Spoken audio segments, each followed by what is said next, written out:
delete a parental record for the corresponding childs that are existing. It will go and check the foreign key status. In the foreign key status, you have declared any on-delete cascade, then cascades all the childs first and then removes the parental record. You are expecting how many records to delete actually? 1. But internally how many will be lost? 3 plus 1, that is 4. This can be a catastrophic state. Be very clear about that. Means your message always shows that 1 row deleted, but internally millions of records could be deleted. Therefore, for every operation we conduct in real time, administrative control will be there. One simple thing what I want to say to all the people keeping their experience on their fresher states, I don't care. How many times using your rule of Oracle what you are learning from these classrooms, you can definitely understand the constructive responsibilities that are demanded or that are absolutely expected from you on some administrative standards also. Therefore, it is you who should pick up yourself and start keeping up yourself updated with all the responsibilities. See, a database developer is not only SQL programmer, is not only PLSQL programmer. He is a multi-skilled personality, that's what industry expects. He should be a subject level expert. When I say subject level, it is not your college subject, okay? When we say subject level in the sense, if you take any business environment, that business environment is a collection of subjects. So like I am taking on retail outlet market. Retail outlet market has multiple number of subjects. Like sales is one subject in that. In sales, I can be having multiple number of sub-subjects in the process. Sales by products, sales by brands, sales by stores, sales by offers, sales by select type of customer. These are all subjects. Means in that sales subject, how many areas of the subjects you are very clear that what relations can exist, how they can exist.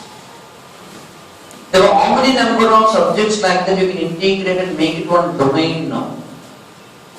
And such a domains can you analyze? Can you know, do you know the trick of collecting the requirements? Do you know how to go for the sake of deriving specifications? Do you know how to design the model? Do you know how to put it into RDBMS practice? Do you know how to keep up the normalizations? Do you know how to make it a criteria of the prototype and an ER diagram? The subjectively go for the sake of the administrative requirement. There is nothing like it's only SQL. You are sitting in this class with a contract of SQL, PLSQL, that's it. But you just keep your SQL, PLSQL on your resume and say, I will come into the industry. I don't hope so. For people keeping experience, especially industry, will accept it. Our skills doesn't mean that how many softwares you learn. In the corresponding software what you have learned, how many different kinds of skill sets you have to make the implementation, development of that software in a better way. So, look into these particular factors. Therefore, testing your process is your job. Where we are thinking that it's only one, therefore, effective state of the database, how many number of times you're studying. So you just watch here, when I go into my parental records now, 150% you can see my 7 is no more. But the 7 was not directly deleted, it was definitely deleted after deleting the corresponding child records. Internally in this child, how many 7s were there? 3. So because of cascade, all those 3 were deleted. Even if million tables are connected with trillions of your particular records, this will happen. Without your knowledge, Oracle will do that particular piece of job. Be very, very sure about it. Therefore, if your senior said cascade means you have to keep it, risk he has already analyzed, you don't need to analyze it. Your job is to work. But in which way he has analyzed that risk, your senior will never tell you. But once you cross minimum 3 or 4 years of experience, industry will ask you, how did you take a decision? It should be on delete cascade only, why not be something else? Then you cannot say, sir, I was not thinking in that side. Maybe one wonderful opportunity was waiting for you. You Because you are unable to give answer on analysis, you have lost that opportunity, that's it. As a programmer, how many years is your career? You have to decide. Any person, if he is continuing his career in the state of programming for more than 5 years, means it's bad. Maximum time of drift is 10 years.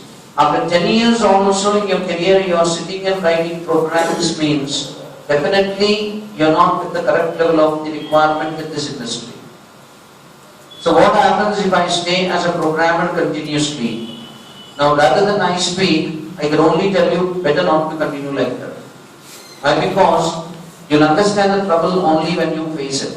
So I'm only suggesting you.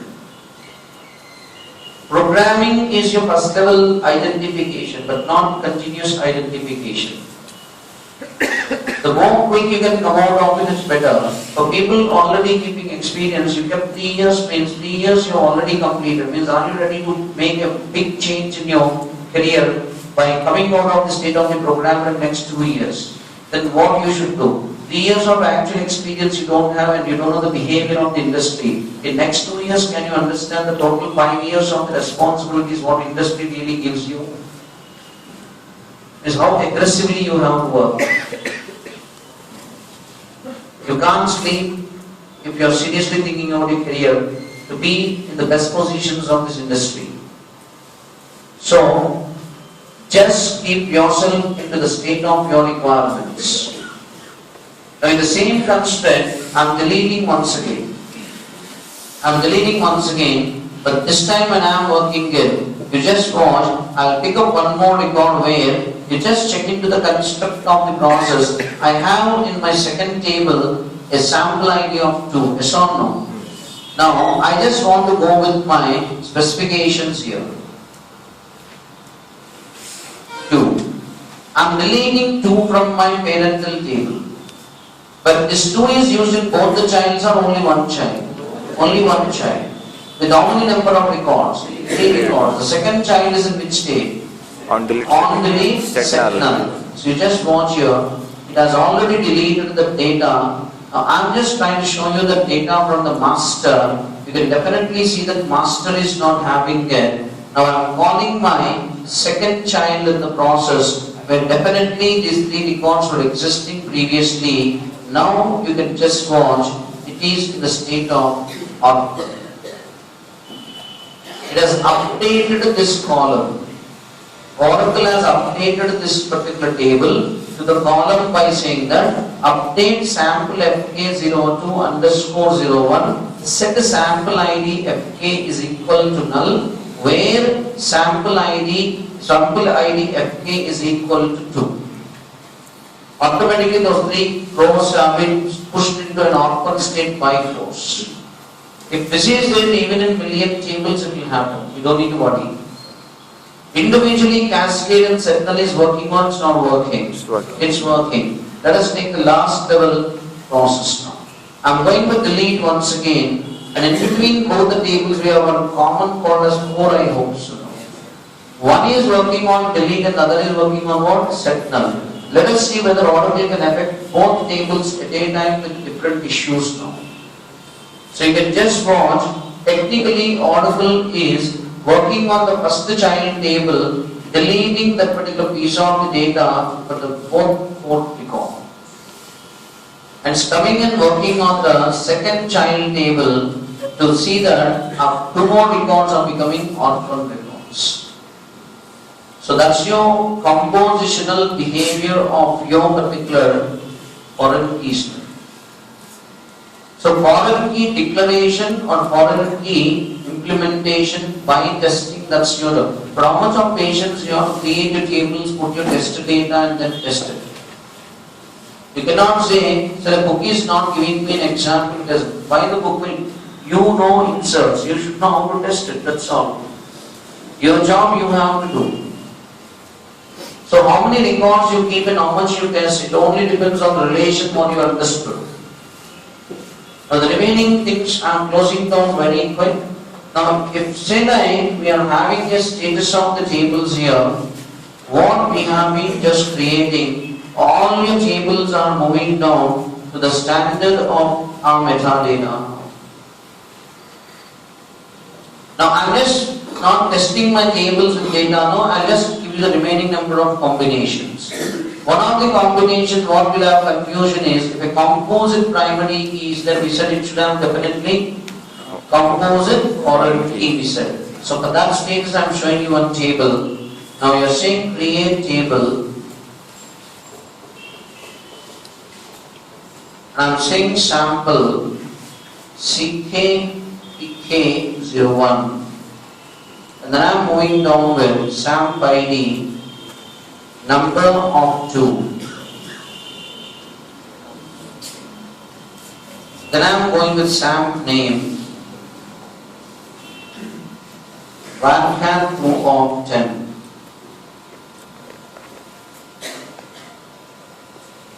Then I'm just going with SAMP date.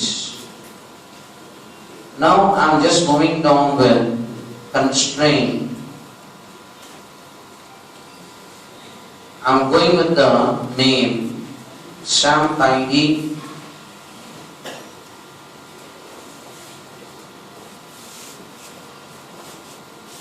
SAMP ID underscore name, and I'm saying CKPK. Then I'm moving down with primary key of SAMP ID comma SAMP name. See how many columns I'm including into the status of the primary key? 2 columns. So this is definitely a multi-column primary key. Now I'm just going with create table sample CKFK01. Now I'm just going with the SAMP ID number of 2. I'm saying constraint SAMP ID underscore PK primary key. Then I'm having SAMP name varchar 2 of 10.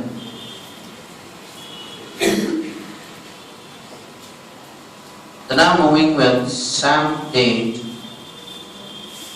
and I'm saying date. And I just want to say SAMP ID FA number of 2. And I'm saying SAMP name FA varchar 2 of 10. Then for these 2 columns, I need to go with the constraint. So I'm calling my table name underscore SAMP ID name CKFK. We are saying foreign key. Foreign key on which columns? The first column is this, comma, the second column is this. And it is references, the table name is this. And it is for these 2 columns which are what? The concept of the primary keys. On this, if you are interested, on the lead settlements or cascades, that's your job. Now once you are just finalizing this, that's the way you go for a composite foreign key declaration. Where a composite foreign key should definitely go with a composite primary key on the process. Equal number of columns. The only thing is data types should be matching. Names and all these things are immaterial. Now inserting, testing, deleting and testing is your job. Now last, you just watch one thing. I'm saying create table sample PKUNQ01. That's the name of my table. I'm just trying to say SAMP ID number of 2 constraint. We are just trying to pick up the name of the constraint underscore SAMP ID underscore PK primary key. Then I am going with SAMP name varchar 2 of 10. Then if you just watch here, I am saying constraint. I am moving down with this by saying SAMP name underscore UNQ. Then I am just trying to say unique in the process. Okay, so that's the constraint what I am picking up, which is a unique by nature. Then I am saying SAMP date, state. So in this table I have one primary key and unique now. Now I am just creating one table, create table, sample FK UNQ01. Then I am just moving down with SAMP ID number of 2. I am just going with constraint. We are just moving with the table SAMP ID underscore PK primary key. Then we are going with SAMP name varchar 2 of 10. Then I'm just moving with SAMP date, its date. Then I'm just saying SAMP ID FK. I'm just going with number of 2. Then I'm saying constraint. The name of the constraint is being picked up underscore SAMP ID underscore FK. What we have done there, and then we are changing references. We are just going down with this table, and then we are saying SAMP ID. So definitely this is my foreign key to which column? Primary key column. Now I am just going with SAMP name FK. Then we are saying varchar 2 of.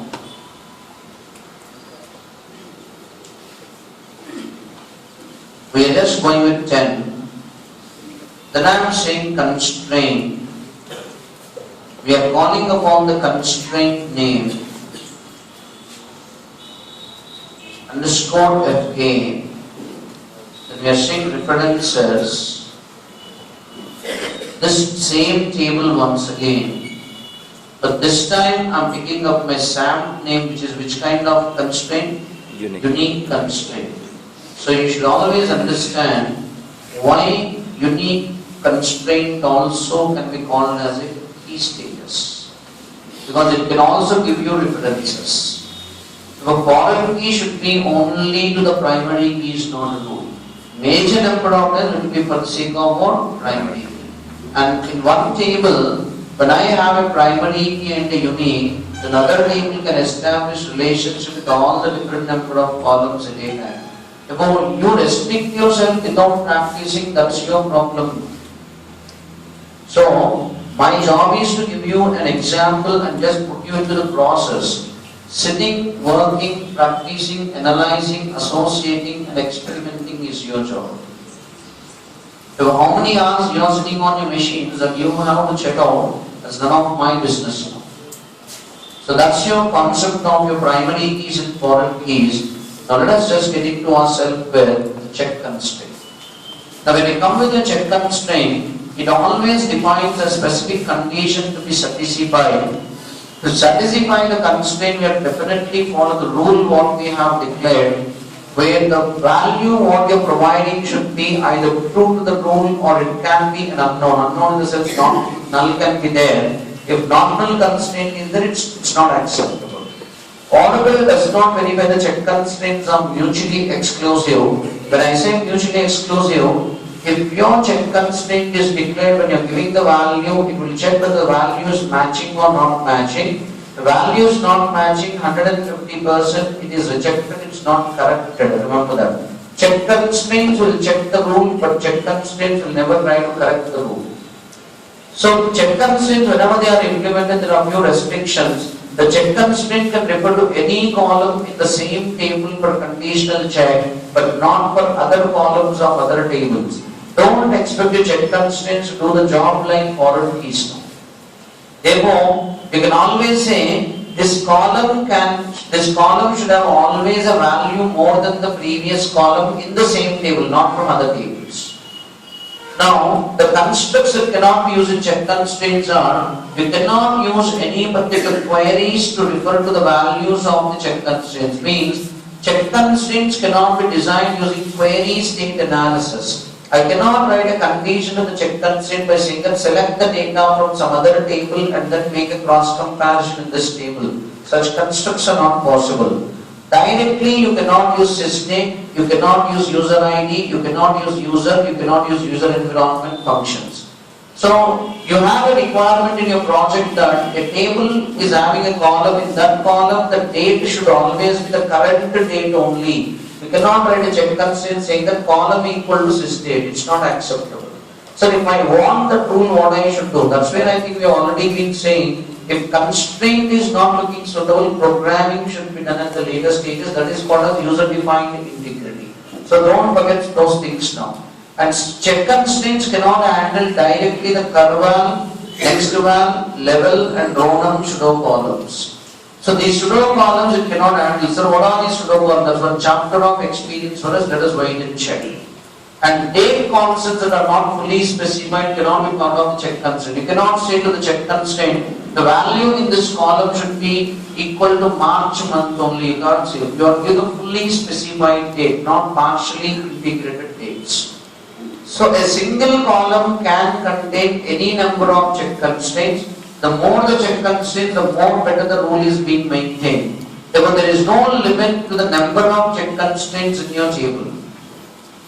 Check constraints can be at the column level, can be at the table level, that doesn't matter. But even though check constraints can be designed as composite check constraints, there is no meaning in composite check constraints because check constraints do not maintain any cardinalities.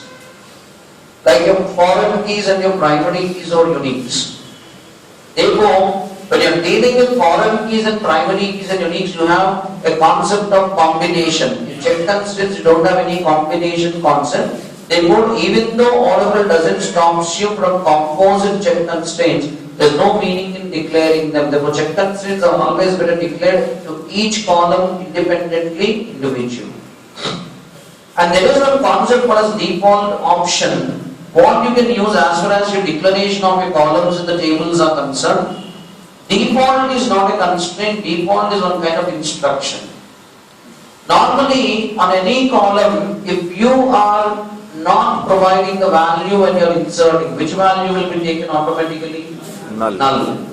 Now, technically, there is one question that arises is, I am having one column that is available in the table, but I am not attending that column by inserting the data. I don't want null to be generated, and we will declare the default. So when you declare the default, what happens is, at the time of inserting the data, if such a column is not attended, Oracle instead of generating the null value, it will automatically insert the default value, preventing the null status not to come into the table. So if suppose I give the value, your given value is always taken. If you don't give, it will take the basic status of the default, avoiding the nulls. There are few standard rules here. Default can be any value, but following to the guidelines of the data type of the same column. Means your default value what you declare should be equal to the data type of the column for which you have declared. Your column is number type, your default cannot be character value. Be very clear about this. So it should follow the data type definitely. Any expression you use, the return value of the expression also should be what? The same data type. It should always mark itself with a similar data type. You should not forget this. If you just watch here, I can always write my check constraints in such a way that I am calling my department number here and I am saying check department number between 10 and 19. So 150% I'm saying that in this column called as department number, at any point of time, value less than 10 and value more than 90 should not be acceptable. That's why we are restricting the column not to have any negative numbers or negative values. The same way, I want a column called as rename where I want every time the department name should be only in uppercase. So in such cases you can just go on, we are going and saying rename is equal to upper of rename. So I'm very clearly saying that check whether the name given by the end user is in uppercase or not. If it is not in uppercase, it rejects it. If it is in uppercase, it will take it. So I am not restricting unwanted case of data to come into my database tables now. And here itself I want to introduce one more point. When you declare a constraint, the constraint is immediately active, means it is always immediately enabled. Sometimes a senior will give you some instruction saying that declare the constraint but keep the constraint in disabled state. Then you have to use this keyword called as what? Disable. So when you are using the keyword called as disable, what's happening is constraint is there but constraint will not work. So what will be the reason that I declare a constraint and I keep the constraint in disabled state? Any situational maintenance is there, we will always try to keep the constraint in disabled state. We make the maintenance get completed, and once the maintenance is completed, we reactivate and establish the constraint once again by changing it to enable state. So if your senior documentation comes by saying that declare the constraint but disable the constraints, you have to use such keyword and disable it. So once a constraint is disabled, can I enable it later on? Definitely we can do that. And in the same way, your constraint can be definitely a state of composition of list of values also. Therefore, when you declare your check constraint, analyzing the requirement of the check constraint according to your status and standard of your table and the kind of the data what you are having in the table is always your rule of your own requirements. I don't say constraints cannot be declared, but how many times you are declaring by analyzing a system of the business. The moment you assume says that you know constraints, we don't have any big expectations, but once your assume shows responsibilities, you create it with constraints. We'll ask you, can you tell me the design analysis of your table? How many times you can explain the analytical state and analysis standards of your table? That is the biggest question that will come in front of you. And at the same time, check constraints can be expression based.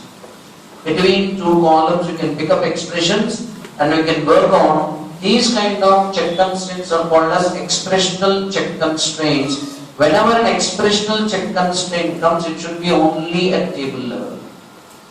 It cannot be at the column level. These are general guidelines. Now when I am creating the table, now if you are concentrating, you will understand few basic mistakes, what you may be doing and how to correct those mistakes. I am covering up together constraints plus maintenance of the constraints at a time. So I am wrapping up the whole process now. Every point what I am saying at this level, at least if you can catch, it will become the final brush up to the process of the constraints now. Once this is completed, don't dare to ask any questions if you have not practiced, okay? Be very clear about that. So I will not practice, but I'll ask the question. Definitely I will not give you an answer. Be very clear about that. What? So how I practice, how you will know. You come with a question, I'll tell you. Don't worry. Therefore, from now our relationships will change very perfectly. Within 24 hours you don't practice and you come with a question. Don't even try to come at least 1 feet nearer me. Okay? So what happens if we come? Just come and check. You'll know. Okay? So let us start the process now. So I'm just moving down with both the issues at a time. Keep up yourself with all your neural system and all your sense organs properly controlled now. So I'm going with my create table. We will work on the table what we know very properly. Wantedly I will be doing some mistakes and I will be putting up the process. while I'm correcting the mistakes, you should understand why I'm doing those mistakes and why I'm correcting when I give you the reasons. In major number of cases, you may not be knowing that I'm doing the mistake also. So, only when I'm firing, you will come to know about that. So, we just don't want to lose the code, so I'll just get into my edit plus and I'll be working here. So, I'm saying create table, I'm saying my DEPT. Let us understand our DEPT and EMP perfectly, that's enough. So, I'm just going with the constraint, I'm saying department number, and I'm going with my number of 2, and then we are just saying constraint my DEPT underscore department number underscore PK primary key. Now we can just leave it as it is now, but I have my own requirements to the remaining process, so I'm calling my next level of the constraint. So when two constraints or multiple constraints are declared on the same column, don't have any commas between the constraints. After all the things are complete, one comma to the whole column. So we are just going with constraint. We are going with my DEPT underscore department number underscore CHK. Now one column can have only one check constraint or multiple check constraints. Multiple check constraints. Two constraints can have the same name or they cannot have the same name. Cannot have the same name. Therefore, generally when check constraints are given, we'll give a sequence number like that. So that we don't over any mismatching of the constraint. Now I am trying to say check. We are going with the process. The rule you should always remember is when check constraints are declared, the rule should be always declared within the brackets only. So we are saying department number in. I am saying that its value should be only these values what I am basically trying to expect in the process. That's how we can restrict to a set of list of values.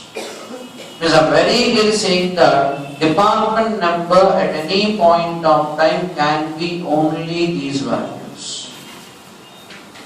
So, check constraint will definitely make major part of your particular data collection to be more specific, more proper, more perfect. Now we are going with dname and we are saying varchar 2 of say like 15. Then we are just going with constraint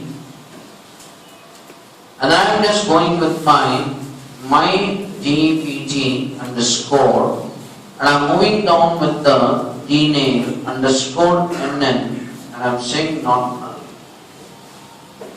Then I am going with constraint my DEPT underscore dname underscore unq I am saying unique. Then I am going with my constraint once again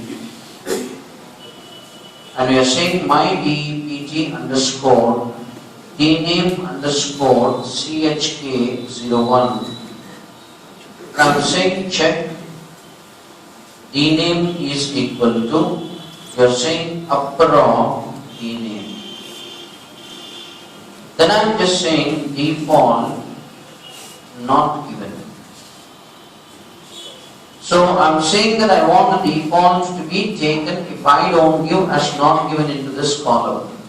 Then we are going with location varchar 2 of, we are saying 15 once again, and then we are going with constraint. We are moving with my DEPT underscore location underscore nn not now. Then we are going with constraint. We are saying my DEPT underscore location underscore chk01 and I am saying check location is equal to upper of location. Okay? Then I am going with constraint my DEPT underscore location underscore chk 01 and I'm just 02 and I'm just trying to say check. Location in and I'm saying New York. Then we are going with Boston. Then we are going with Chicago.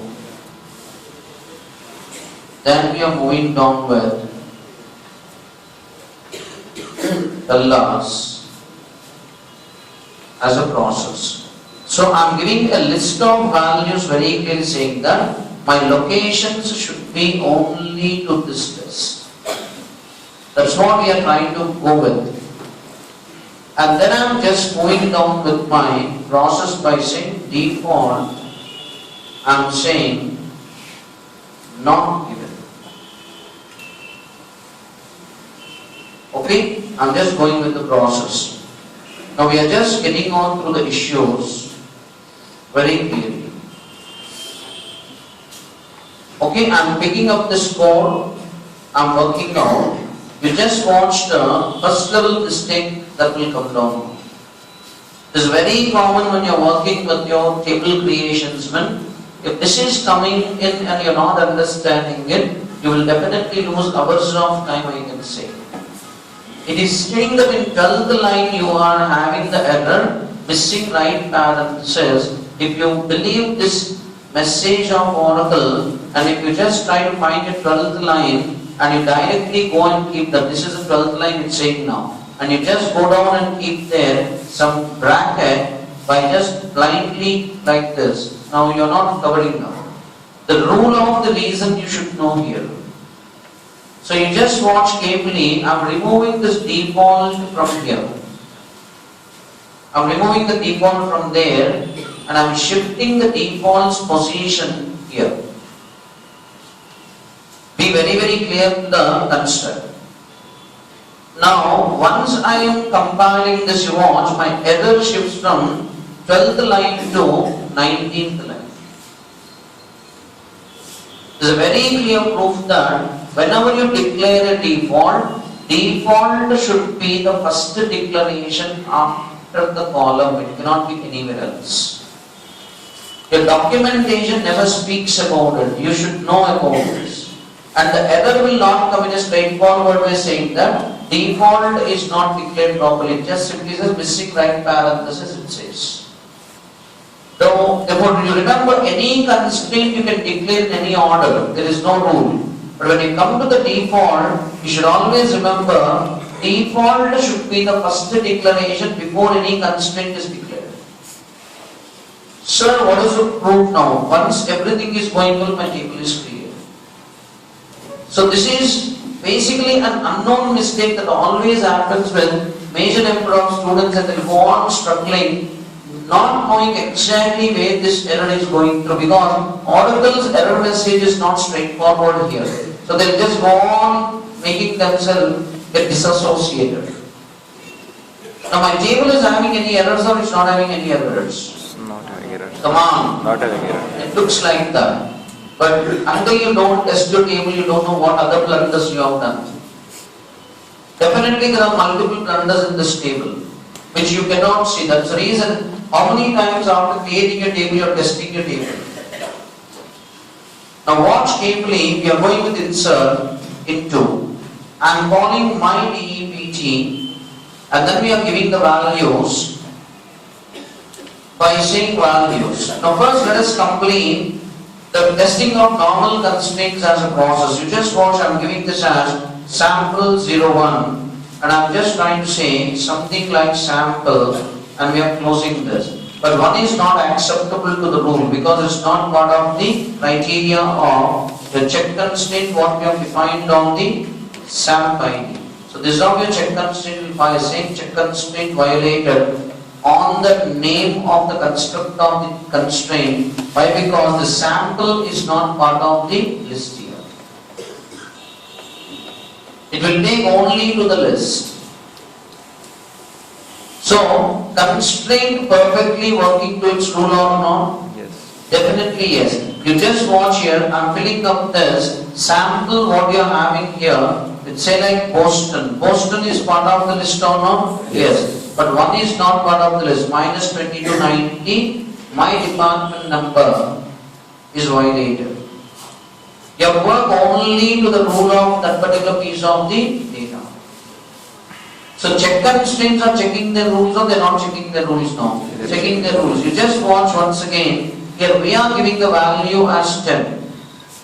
Then I am giving my Boston there. But here I am giving this as sample 01. It's not acceptable because department name should be in capital letters. So minus 20 to 90. My department name check violated. With respect to the uppercase what I have written. So is it not checking the casing also? Yes. It's checking the value, it's checking the case and checks everything according to the rule. So let us just move further and check where we have done other blunders, okay? Now this is the actual data what I am having in my department table. The same data I will try to keep it into this table now. Okay, first let us fill up the records. So I am saying insert into my DEPT, then we are trying to say values. Now we are picking up the values from here as it is to the construct.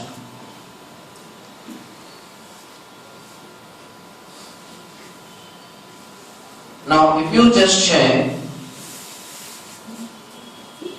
this is my first record of my process, acceptable to the process or not? Yes. Then I am going to the second record. I just want to give the records what we are already having, okay? Just to keep ourselves more better in understanding. So that's the data.